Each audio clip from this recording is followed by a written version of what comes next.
to my channel. Today I'm making this ombre shortcake. This is actually part 2 of 2, and today we are just making the cake portion. But if you're wanting to learn how to make that cake topper, then that is a separate video, and I'll be putting a link in the description below. Don't forget to hit that like and subscribe button, and let's get started.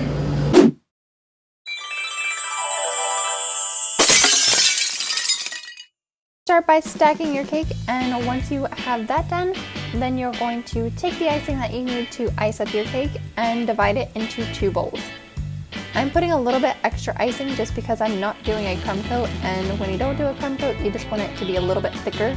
So once you have it divided into the 2 bowls, then you're going to make one a little bit lighter and a little bit darker for the second one. You always want to work from light to dark, so we're going to start off with the top tier, the 8-inch, and we'll start there. So whatever buttercream we have left over, then we'll just add it to the next tier. You pipe along the top and then along these sides, and you want to try to get it as straight as you can when you get the 2 colors.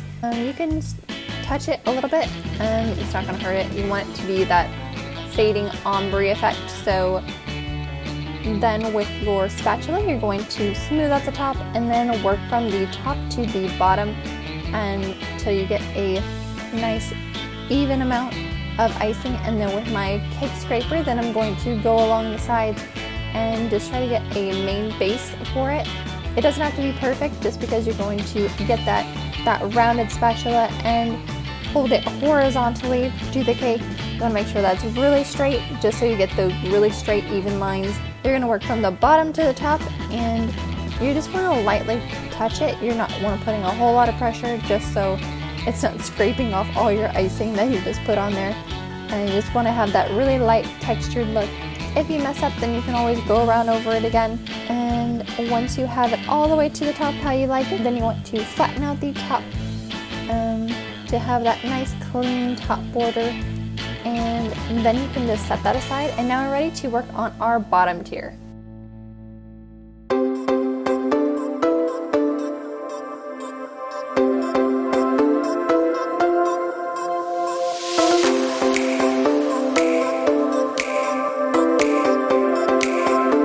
So if you're wondering how I get my cake so tall, that's because I'm using 2-inch cake pans once I bake them, and then I cut off the top, and then I actually cut it in half and fill it just so I have those extra layers. But if you're not wanting all that extra icing, you can always just put in an extra layer of cake. And just like the first one, now you're going to take that extra icing from the first cake and then add it into the next one and divide it into the 2 bowls, color it again, make it darker.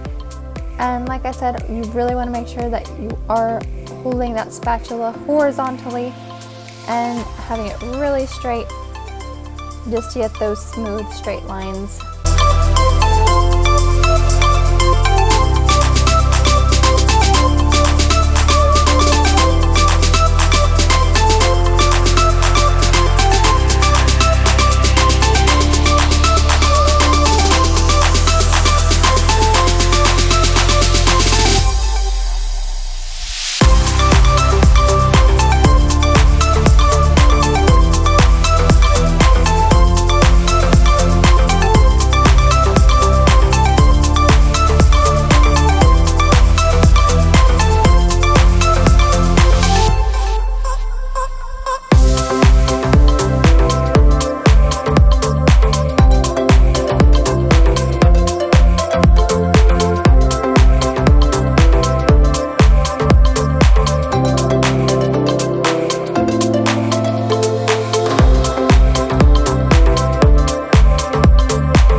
All of the cake size, now you're ready to stack it. So I'm always going to use wooden dowels, and you can buy these at Walmart. They're always in the craft section, just because they're a little bit cheaper. I'm not sure why, it's the exact same thing. Then you want to cut it flush to the height of the bottom tier. Once you add in those dowels, then you are ready to stack your cake and make sure it's even. And I'd always just put one dowel just straight through the center of the cake, just to make sure that in transportation that it's not going to slide or go anywhere, and you don't have to worry about anything. Once you have that done, now you're ready to put on the giant shark head that we did in part 1.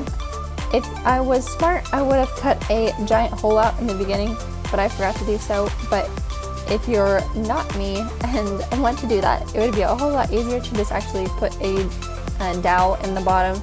So just cut a hole before you started doing the whole process of putting on all the fondant and everything.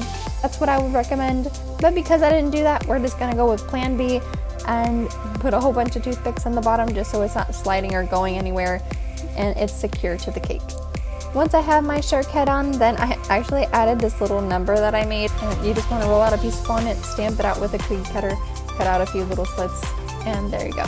The last final piece, and make it look like there's water splashing up of the top portion of the cake. I took my lightest color blue and I separated that with a little bit of white on the other side, and with my spatula I just mix it lightly as I go, and I'm just angling it. Cake meets the cake topper, and I'm just going to smear it upwards just because water is going up, not down, obviously, and it will make it look a lot better. If you need to, you can just add a little bit more here and there. It doesn't have to be perfect, obviously. It's water, so it's just gonna go wherever it wants to go. And there you go, now you have a 2-tier shark cake. Don't forget to check out that part 1 video where we made that shark cake topper. Thank you all so much for watching, and we'll see you next time.